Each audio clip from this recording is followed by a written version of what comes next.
The AC control family is focused on access control. So access control being pretty much permissions, who's allowed to do what, who's allowed to access things.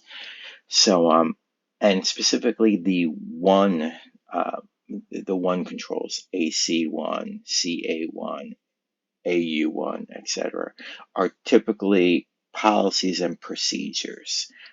The other controls, such as AC2, AC3, they have specific security requirements that are needed.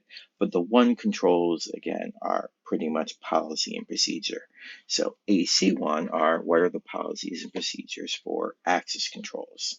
So looking at the AC1 specific control, it talks about, and what an auditor would be looking for is, when you look at the control description, that the organization develops documents and disseminates to organization-defined personnel or roles.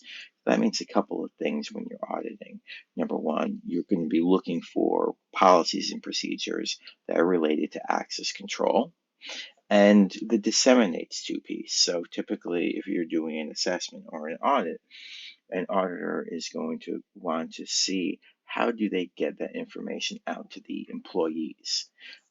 And specifically in this, it is organization defined personnel or roles. So do they have to get it out to all the personnel? No, but typically in the policies and procedures, they're going to need to define who are the people that these policies and procedures should go out to. Maybe it's all personnel, maybe it's certain roles, maybe certain roles receive certain access control policies and procedures and others receive different ones. So, and looking at the detail here, an access control policy that addresses purpose, scope, roles, responsibilities, management, commitment, coordination amongst organizational entities, and compliance, and procedures to facilitate the implementation of the access control policy and associated access controls. So what does that mean? So, I mentioned before that the one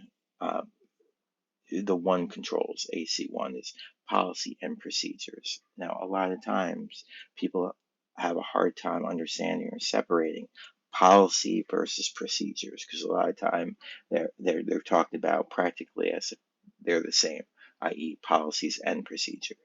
So it's important to know, and when you're auditing and doing an assessment, the difference between them. A policy is pretty much the rules. You are allowed to do this. You're not allowed to do that. Things like that. That's the policy stuff.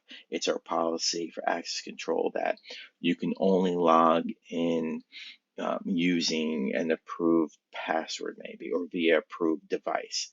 Things like that. Whereas procedures are the hows. Procedures say this is how to do stuff. So, when you're looking at the AC1, you do want to look for both policies, what are the rules, and then procedures, how to do stuff. So maybe access control procedure might be, what is the procedure for gaining access? The procedure would be, maybe you need to install a VPN client on your laptop. Then you need to connect to the VPN. You need to turn on or turn off some settings, etc. So that's what AC1 is dealing with. And then next, reviewing and updating the policies and procedures.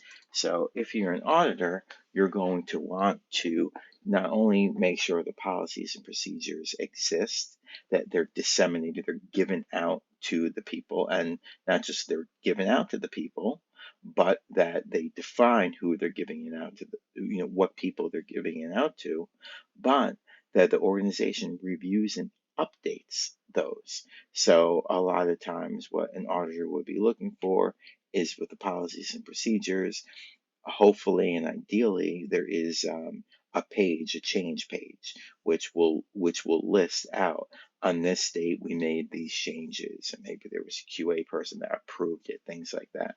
So for the review and the updating, you typically are going to be looking for that information in the document itself, as far as the change history of the document. Or maybe an organization may have some other way or some other process for updating it. Maybe they have an internal ticketing system. So once a year or once every 6 months, when they update that documentation, they have to put a ticket in. Or maybe there's an approval process, even emails, but some proof essentially of these policies and procedures are updated. So that's about it for this.